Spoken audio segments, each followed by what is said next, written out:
औरत की शान उस वक्त तक होती है जब तक वो हया का लिबास पहनती है, और अगर उसे छीन लिया जाए तो उसकी बाकी खूबियों का मजमुआ उसका नेमुल बदल नहीं होगा। तुम्हारा हुस्न इतना सस्ता नहीं जो यूं नीलाम हो जाए। तुम मुसलमान हो, पर्दा तुम्हारी जीनत है, हया तुम्हारा ईमान है, गैरत तुम्हारा गुरूर है, और कुरान तुम्हारी गवाही है।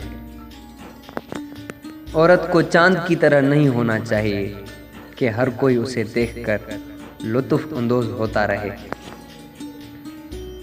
और बार बार टकटकी बांधकर देखने की तमन्ना करे, बल्कि औरत को तो सूरज की तरह होना चाहिए कि उसकी तरफ देखते ही आंखें बंद होने लगें और उसकी तपश लोगों को फासला रखने पर मजबूर कर दे।